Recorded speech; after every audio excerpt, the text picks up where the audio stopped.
మరి నాన్నగారి ముందు కొంచెం మేబీ రొమాంటిక్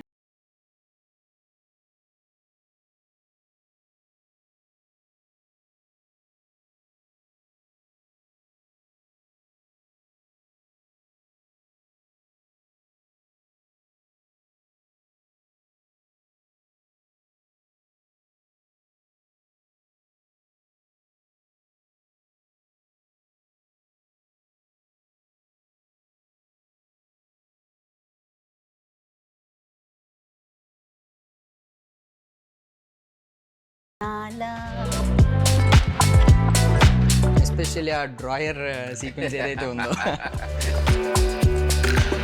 సరే సార్, ఒకసారి ఏమనుకోకపోతే మా కోసం ఆ జగమంత కుటుంబం సాంగ్ ఒకసారి పాడగలరు? నేను సింగర్ని కాదు, పాడు. సార్ ఇది కామెడీ మూవీ కదా సార్, మీరు థ్రిల్లర్ జానర్లోకి ఎందుకు వెళ్ళారు? నాకు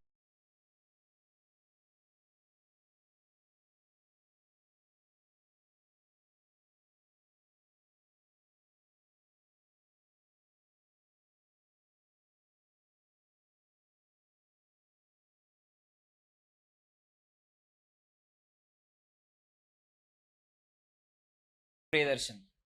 సో ఈ మధ్య చాలా సినిమాలు చాలా చాలా కామెడీ యాంగిల్స్లో రకరకాల రామ్ కామ్స్ చూస్తూ ఉన్నాం. బట్ వింటేజ్ ఈవి సత్యనారాయణ గారి మూవీస్ అంటే నాకు చాలా ఇష్టం. సో ఈ ట్రైలర్ చూస్తే నాకు అదే ఫ్లేవర్ గుర్తొచ్చింది అనమాట. ఆ మూవీ పేరే పరారీ. ప్రజెంట్ ఆ మూవీ టీం మనతో పాటు ఉన్నారు, వారితో మాట్లాడి మరిన్ని విషయాలు తెలుసుకుందాం. హాయ్ అండి. హాయ్, ఎలా ఉన్నారు? బాగున్నారు అందరూ? సో ముందుగా నాకు పరారీ ట్రైలర్ చూస్తే నాకు ఈవి సత్యనారాయణ గారి సినిమాలు గుర్తొచ్చినాయి. అప్పట్లో ఉండే ఆ కామెడీ, సో అదంతా గుర్తొచ్చింది అనమాట. ఎస్పెషల్లీ ఆ డ్రాయర్ సీక్వెన్స్ ఏదైతే ఉందో, ఆ 2 డైలాగ్స్ చాలు ఫుల్గా నవ్వించింది. ఇక్కడ 2 వీలు యాడ్ ఉన్నాయి అక్కడ. ఓకే, సో ముందుగా మీ నుంచే స్టార్ట్ చేద్దామండి. ఓకే, సో అసలు ఎందుకు ప్రొడ్యూసర్ అవ్వాలనిపించింది? దట్టు ఫస్ట్ సినిమాయే మీ అబ్బాయిని హీరోగా ఇంట్రడ్యూస్ చేయాలి, ఏంటి ఇది? ఓకే, నేను ప్రొడ్యూసర్ అవ్వాలని ఎప్పుడు అనుకోలేదు. నాకు సుమన్ గారి ఫ్యాన్ నేను. సుమన్ గారి సినిమా అంటే ఆయన 600-700 సినిమాలు తీశాడు. తెలుగులో 99 అయింది, ఒక సినిమా ఆగింది 100 చేయాలని. కానీ దాని నుంచి స్టోరీ అదంతా వినిచేసి ఒక 3-4 సంవత్సరాలు మాకు అది అయిపోయింది. నేను చక్రి ఉన్నప్పుడే బ్యానర్ డిసైన్ చేశాను. చక్రి గారితో కూడా మన అన్న సుమన్ గారితో మనం చేయాలని ఆ టాక్ ఉండేది అప్పట్లో. అంతట్లోనే చక్రి గారు పోవడంతో నేను కొద్దిగా డిస్టర్బ్ అయ్యి కొద్దిగా అక్కడ ఆగింది. మళ్ళీ సుమన్ గారు మేమంతా చేసుకొని దీన్ని ముందుకెళ్దామనే టైంకి మాకు ఇంకా మంచి స్టోరీ అది దొరకకపోతే నేను ఇక సుమన్ గారు బాబు చూద్దాం ఒకసారి అంటే నేనైతే పర్టికులర్ ఇట్లనే సరే. ఇప్పుడు తమ్ముడు ఉన్నాడు, అంటే చక్రి వాళ్ళ తమ్ముడు ఉన్నాడు, నాకు తమ్ముడే, ఆ ఫ్యామిలీ అంతా నా ఫ్యామిలీ అక్కడ ఉంటుంది. అది ఒకటి చక్రిది మళ్ళీ ఎక్కడ కూడా ఇది తగ్గోదు అనే విషయంతో అది కూడా ఒకటి నాకు ఉంది మైండ్లో. పిలిపి ఈ డైరెక్షన్ మీరు అడిగారు కదా, ప్రొడ్యూసర్ ఎందుకు కావాలనేది. ఒక కొత్త డైరెక్టర్కి ఆయన వస్తుండే ఎప్పుడు కోరియోగ్రాఫర్ కానీ అట్లా మన నెంబర్ చాలాసార్లు ఫోన్ చేస్తుండే. దాన్ని కూడా దృష్టిలో పెట్టుకొని నేను అట్లా వెళ్ళడం జరిగింది. ఇంకా మిగతా చక్రి ఉన్నప్పుడు డైరెక్టర్స్ చాలామంది కలుస్తుండే, కానీ అది అది అక్కడికి అది అయిపోయింది. తర్వాత నేను కూడా ఇక మళ్ళీ కొత్త డైరెక్టర్కి అవకాశం ఇచ్చేసి మనం వస్తుంది. నేను పొలిటికల్గా ఉన్నాను, బిల్డర్ని. సరే, మనం తీసే సినిమా మంచిగా ఉండాలి, ప్రజలకి మంచి మెసేజ్ వెళ్ళాలి. అంటే కొద్దిగా లోటుపాట్లు ఏం జరిగినాయి, మళ్ళీ అంతా అదంతా తీసేసి మంచి స్టోరీ అంతా సెట్ చేసుకొని 100% మనం మంచి క్వాలిటీ ఇవ్వాలి ప్రజలకి, మనం మంచి మెచ్చుకోవాలి. ఒక మంచి ప్రొడ్యూసర్గా పేరు రావాలనుకున్నాం. కానీ నేను డబ్బులు సంపాదిస్తా దీని మీద, ఇది సినిమా తీస్తే డబ్బులు వస్తాయి అనే ఉద్దేశంతో నేను తీయలేదు. మంచి ప్రేక్షకులకి కామెడీ ఫ్యామిలీతో చూసేట్టుగా చేయాలని ఒక ఉద్దేశంతో ఈ పేడనంతా నేను పెట్టుకోవడం జరిగింది. అంటే నేనే ఓన్ కూర్చొని డిస్కషన్ అందరినీ పెట్టుకొని కూర్చొని ఎవరెవరు అయితే బాగుంటుంది దీంట్లో అనేది ఆ విషయం తీసుకొని మకరం దేశపాండే గారు కానీ, ఆలీ గారు కానీ, శేషిని గారు కానీ, ఆలీ గారు రావడం ఇంకా వేరేది ఉంది. ఆలీ గారు నాకు నేను సినిమా షూటింగ్లో తీస్తున్నప్పుడే ఏమన్నా నాకు చెప్పలేదు, ఇది బ్రదర్స్ అట్లా అనుకుంటాం, ఇది ఉందన్న ఇట్లా జరిగిపోయింది అంటే, దీంట్లో ఈ క్యారెక్టర్ ఇది ఉందనంటే అసలు చూద్దాం ఇంటికి వస్తే. ఆయన రంజాన్కి ఊరు వెళ్తున్న టైం, ఫ్యామిలీతో వెళ్తున్న టైంలో సడన్గా పిలిచాడు. ఓకే అన్నది రేపు షూట్ ఉందంటే రేపు పెట్టకుండా నువ్వు ఓకే అనుకుంటే రేపు పెట్టుకుంటాను. ఇక్కడ క్యాన్సిల్ చేసేసి అలీగారిది 3-4 రోజులు అక్కడ పెట్టేసాం. తర్వాత రంజాన్కి వేరే ఫ్లైట్ వెళ్ళి, అది నాకు ఇంకా చాలా సంతోషం. ఎందుకంటే అలీగారు చేయడం మా అదృష్టం. పోనీ యాదృచ్ఛికమో దైవ నిర్ణయం ఏదో ఒకటి అది ప్రొడ్యూసర్ అనుకోలేదు నేను. ఏదైతే మీ ఫస్ట్ సినిమా మీ అబ్బాయిని హీరోగా ఇంట్రడ్యూస్ చేయడం అండ్ సుమన్ గారు మీ మూవీలో యాక్ట్ చేయడం అంతా మీకు అది దైవ నిర్ణయమే అని అనుకోవాలి. నేను అబ్బాయిని హీరో అనుకోలే ఫస్ట్. మనం ఒక సినిమా తీద్దాం అనుకో, తర్వాత 2-3 హీరోలు రావడం అది కాకపోవడంతో అట్లా బాబుది సడన్లీ ఆ భగవంతుడు తోలిచ్చినట్టు సుమన్ గారికి నేను అభిమాని. బాబు అదేలేండి, ఇంట్లోనే హీరో ఉంటే ఎందుకు అక్కడక్కడ వెతకడం అని దేవుడు అంతే అంతే అదే అదే అక్కడ ముందు థాట్ లేదు నాకు. ఆ తర్వాత థాట్ వచ్చినప్పుడు దాన్ని ఫుల్ఫిల్ చేసి బాగా తీయాలి, ఇంకా మంచిగా ఉండాలి, అందరికి మంచిగా ఉండాలని కోరుకుంటాను చేశాను. So bro first film, so hero అవ్వాలని ఎప్పటి నుంచి అన్న ఏమన్నా ఉందా డ్రీమ్? అలాగా లైక్ అంటే ప్యాషన్ ఉండేది, మూవీస్ లో ఉండాలి అంటే ఒక యాక్టర్ అవ్వాలి అనేది ఒక మంచి ప్యాషన్ ఉంది. సో అంటే అది ఎప్పుడు ఐ డిడ్ంట్ ఎక్స్ప్రెస్, అంటే ఇది ఏమంటే ఇప్పుడు చేసేయాలి అట్లా ఉండాలి అట్లేం లేదు ఆడ. ఏంటంటే ఒక ప్యాషన్ అనేది ఉండాలి. సో అన్ఎక్స్పెక్టెడ్ గా ఇలా ఎప్పటి నుంచి ఉండేది అది? లైక్ అంటే నేను చిన్నప్పటి నుంచి మూవీస్ కి వెళ్తున్నప్పుడు థియేటర్ లో చూసినప్పుడు ఏదైనా ఒక పర్టికులర్ మూవీ ఉందా అంటే నిన్ను ఇన్స్పైర్ చేసిన? అంటే లైక్ నాట్ పర్టికులర్ మూవీ, ఒక మూవీ చూసేసి అరే ఈ మూవీ ఐడియా జనరేట్ అవడానికి మేబీ ఒక సీక్వెన్స్ చాలు అంటే లైక్ అంటే నేను బేసిక్లీ ప్రభాస్ గారి సినిమాకి వెళ్ళినప్పుడు కానీ, పవన్ కళ్యాణ్ గారి సినిమా వెళ్ళినప్పుడు కానీ, ద వే ఆ కట్అవుట్ గా కానీ అది నెక్స్ట్ లెవెల్ ఉంటుంది. సో ఆ మూవీస్ కి కొంచెం కొంచెం అలా అలా అలా జరుగుతుంది. నాన్నగారు సెట్స్ లోనే ఉండేవారు కదా, సో మరి నాన్నగారి ముందు కొంచెం మేబీ రొమాంటిక్ సీన్స్ కూడా ఉండుంటాయి, సిగ్గుపడలేదా? లే అంటే అంటే సెట్ కి వచ్చినప్పుడు లైక్ మనం చాలా ప్రొఫెషనల్ గా ఉండాలి. అంటే ఒక ప్రొడ్యూసర్ కొడుకుగా నేను ఎప్పుడు సెట్స్ కి రాలేదు. Normal actor as a professional గా నేను ఎప్పుడు సెట్స్ కి వచ్చేది, ఆన్ టైమ్ లో ఉండేది. సెట్స్ బయటికి వెళ్ళిన తర్వాత లైక్ ప్రొడ్యూసర్స్ అని అంతే. ఒక 10 years ఫిల్మ్ కెరియర్ అయిన తర్వాత ఇచ్చే ఆన్సర్లన్నీ ఇప్పుడే లేదు యాక్చువల్లీ ఆ డెడికేషన్ అనేది ఉండాలి, ఆ డిసిప్లిన్ అనేది ఉండాలి. మనం పెద్దవాళ్ళ నుంచి నేర్చుకుందే అది. సో మనం మెయిన్ ఇప్పుడు ఈ సినిమా ఫీల్డ్ లో ఉండాలంటే we need to have so much dedication and discipline. ఇవి లేకపోతే we can't stand here. That is the main point. So okay, ఇంత ఇప్పుడు ప్రెసెంట్ ఉన్న పరిస్థితుల గురించి మాట్లాడావు కాబట్టి అడుగుతున్నాను.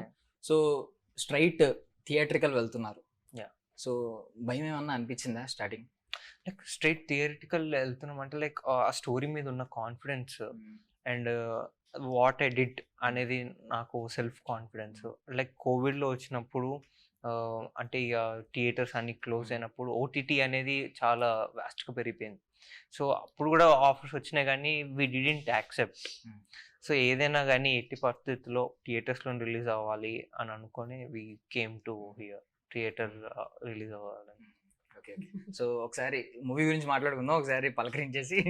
సో ఆదర్శిని మ్యామ్, సో నా పేరుతో లింక్ అయ్యేటట్టు ఎవరైనా ఉంటే నాకు కొంచెం హ్యాపీ ఫీల్ అవుతా ఉంటాను. నాకు కూడా అలాగే అనిపించింది పేరు వినగానే. సో మీది తెనాలే మాది తెనాలి అలాగా. సో ఏం మేడం ఇందులో ఏ పాట పాడారు? నేను గరం గరం మురిగి మసాలా ఒకసారి పాడతారు?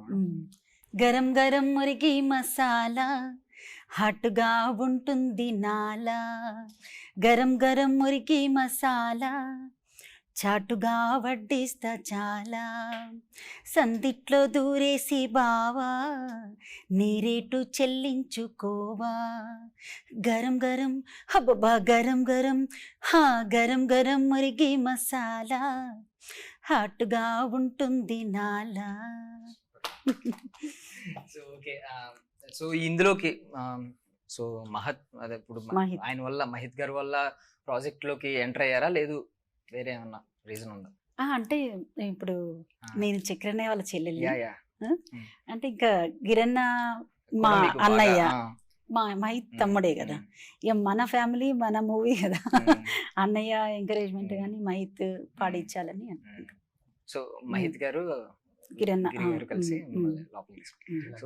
ఫ్యామిలీ మెంబర్స్ అదే ఇంటర్వ్యూలో కూడా 100% అది. అలానే మనం మాకు చాలా ఇంకా ఉన్నారు, ఇంకా వాళ్ళు ఇంకా దీంట్లో లేదు కానీ ఇంకా ఉన్నారు ఫిల్మ్ ఇండస్ట్రీలో. చాలా నాకు ఒక 25-30 years నుంచి మంచి ఫ్రెండ్స్ ఉంది. అలాగే మనం తీసుకున్నాం, మన ఫ్యామిలీ మన చేసుకోవాలనే ఉద్దేశంతో. సో మహిత్ గారు సో లాస్ట్ 3 years నుంచి రామ్ చరణ్ గారి స్పెషల్ బర్త్డే సాంగ్స్ చేస్తూ ఉన్నారు. లాస్ట్ ఇయర్ కలిసారు, ఈ ఇయర్ కలిసారు ఇప్పుడు మరి? నాకు తెలియదండి. సో ఇయర్ కలుస్తున్నారండి? నాకు తెలియదు, హీరోని అడగండి. ఓకే. సో మీరు ఇందాక అన్నారు కదా చాలా హంబుల్గా ఉంటారు ఆయన మెగా పవర్ స్టార్ అయినప్పటికీ అని. సో లాస్ట్ ఇయర్ ఆయన థ్యాంక్స్ చెప్పిన విధానం నిజంగానే చాలా హంబుల్గా ఉంది మీకు. ఆ సాంగ్కి ఆయన చాలా చాలా థ్యాంక్స్ చెప్పారు. సో ఈసారి సాంగ్ కూడా అద్భుతంగా ఉంది. సో ఏంటి మీరు చూస్తున్న చరణ్ 3 years బ్యాక్ చూసిన చరణ్ ఇప్పుడు గ్లోబల్ స్టార్గా ఎదిగిపోయారు. సో ఎలా అనిపిస్తుంది? యోగిని చెప్పమను.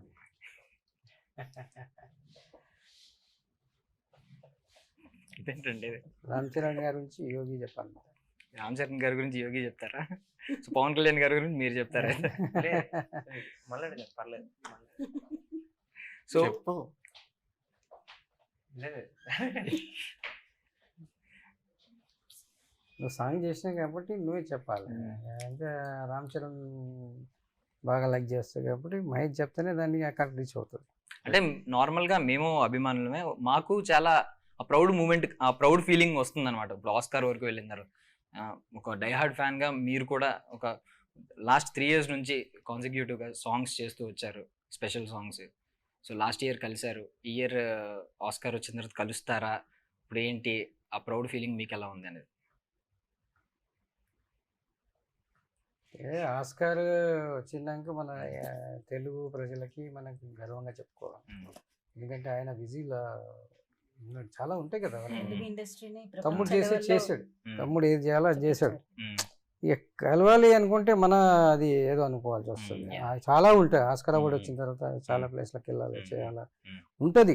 కలవలేదని ఒక ఫీలింగ్ ఉంటుంది. కానీ ఛాన్స్ వస్తే 100% వస్తుంది. ఆ సాంగ్ చేసిన మళ్ళీ ఎప్పుడో పిలిపించుకుంటాడు రామ్ చరణ్ గారు, పిలిపించుకొని కలుస్తాను 100%. నాకైతే ఆ హోప్స్ ఉన్నాయి. ఎందుకంటే అంత ఇదిగా అంటే ఇప్పుడు 16 సినిమా మొదలు పెట్టినా కానీ దీనికి మొత్తం 4-5 రోజులు దాని బడి ఉండి ఆ సాంగ్ రెడీ చేసుకొని ఇక్కడ బ్యాలెన్స్ చేసుకుంటూ అక్కడ బ్యాలెన్స్ చేసుకుంటూ అంత కష్టపడి ఆ సాంగ్ చేసి దానికి ఎప్పటికైనా మీరే అంటున్నారు సాంగ్ బాగుందని చెప్తున్నారు. సాంగ్ బాగున్నప్పుడు రామ్ చరణ్ గారు కంపల్సరీ కలుస్తాడు. నాకైతే నా ఒపీనియన్ చెప్తున్నాను. యోగిని చెప్పమని ఏం చెప్పని నేను చెప్తున్నాను, తమ్ముడికి చెప్తున్నా 100%. సార్ ఎందుకు సార్ కొంచెం గ్యాప్ ఎక్కువ తీసుకుంటున్నారు మూవీకి? అది వస్తుందా? రీజన్ ఏంటంటారు? Don't know.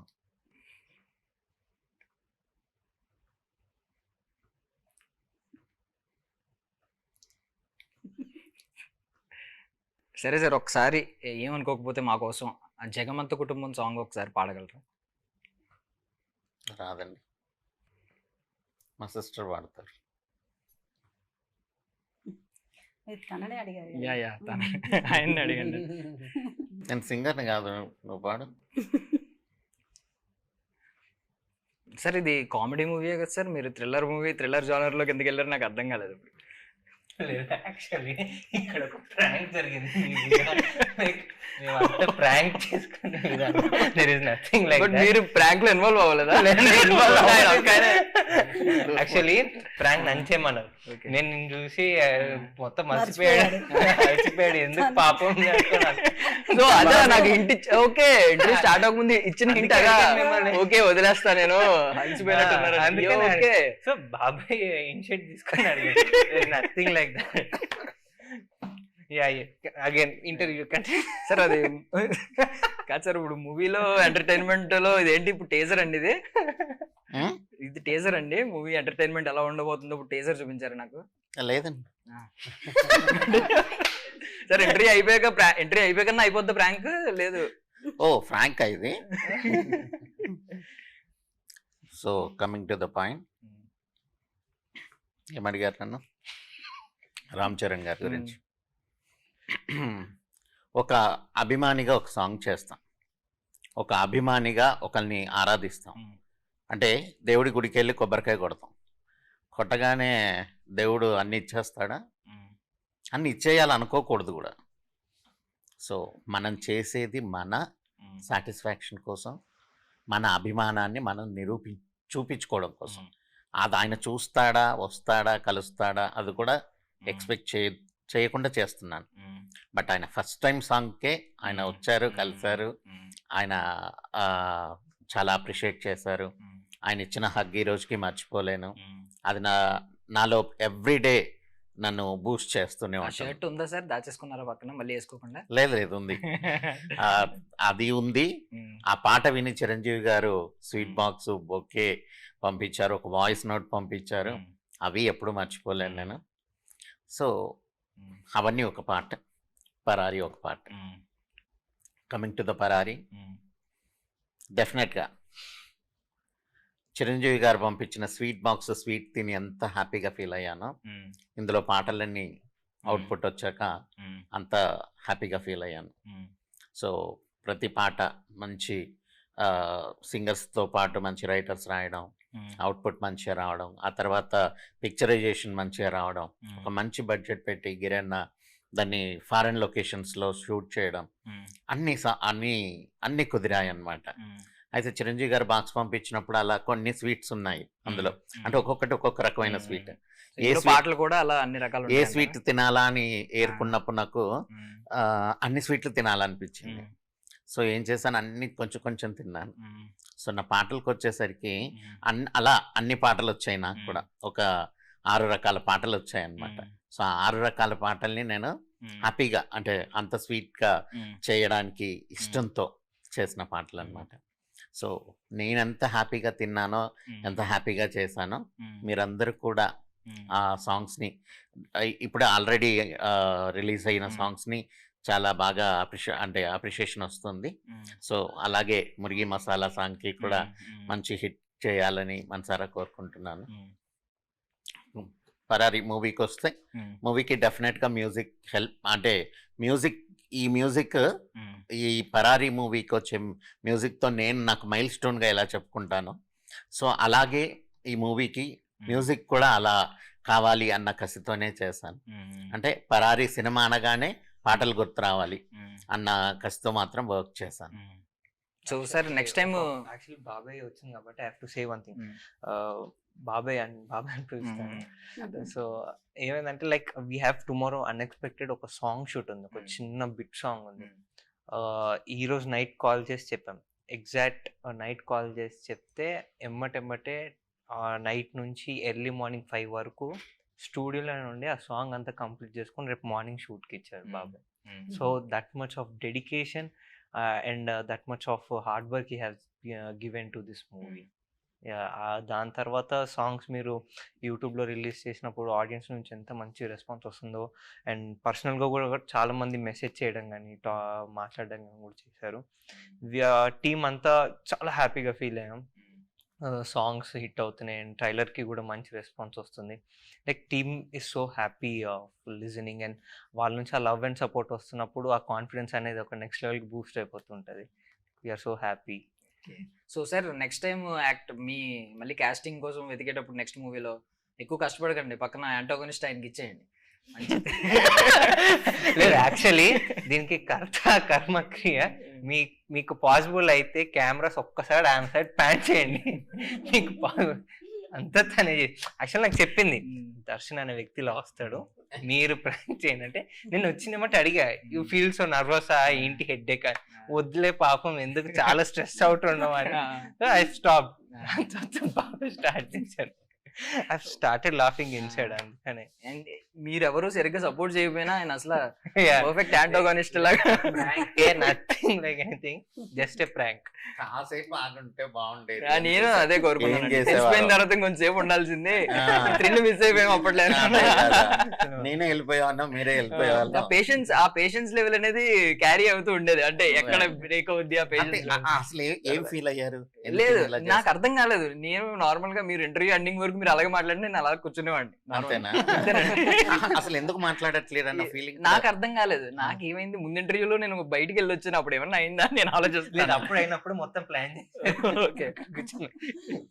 ఇప్పటి వరకు బొలా వాగేసిన వ్యక్తి ఎందుకు నేను అదే షాక్ అయ్యాను, ఏంటి ఏమైంది ముందు ఇంటర్వ్యూలో ఏం అవ్వలేదా, ఏమన్నా అయిందా, నాకు అర్థం కాలేదు అనమాట.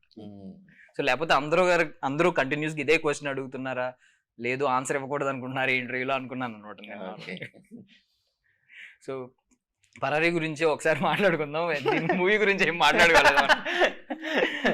సో ఓకే, ఫైనల్ గా ఒక మాట చెప్పండి, మూవీ ఎందుకు చూడాలి? ఎందుకంటే ఇప్పుడు ఓటీటీలోనే చాలా అద్భుతమైన సినిమాలు, నెట్ఫ్లిక్స్ కంటెంట్ కావచ్చు, అద్భుతమైన సినిమాలు వస్తున్నాయి. థియేటర్ కి వెళ్ళి ప్రేక్షకుడు టికెట్ డబ్బులు పెట్టుకొని కొనుక్కుని చూడాలి కాబట్టి మీ మూవీలో ఎందుకు చూడాలి అనేది ఒక 3 హైలైట్స్ చెప్తే మాకు. Like 3 highlights. ఫస్ట్ హైలైట్ వచ్చేసి story. Like story will not have a routine story. మీరు థియేటర్కి వచ్చినప్పుడు definitely will feel so happy. మీరు ఫ్యామిలీతో వచ్చి చూసినప్పుడు ఒక మంచి ఫ్యామిలీ ఎంటర్టైన్మెంట్, ఒక యూత్ కి మంచి కనెక్ట్ అయ్యే స్టోరీ ఇది. So definitely that is the first thing. And next వచ్చేసరికి songs and action. And you will have so much of entertainment. అంటే ప్యాడింగ్ ఆర్టిస్ట్లు చాలా మంది ఉన్నారు, సీనియర్ యాక్టర్స్ చాలా మంది ఉన్నారు. So will have so much of entertainment, all mix entertainment దొరుకుతుంది మీకు. సార్ మీరేం చెప్తారు? అవి చెప్పకుండా వేరే పాయింట్స్ ఏమన్నా చెప్పండి. నేను ఇచ్చేది అయితే నా ప్రొడ్యూసర్ తరఫున అన్ని మంచి క్వాలిటీ ఇచ్చాను ఆ సినిమాకి. నేను మంచిగా వచ్చిందని, ప్రొడక్షన్ వాల్యూస్ అద్భుతంగా ఉంటాయి దాంట్లో. నా ఫ్రెండ్స్ చూసి నాకే చెప్పారు, సూపర్ చేశారు అన్న, అసలు ఎన్నో సినిమాలు చేసినట్టుగా చేశారు మీరు అని.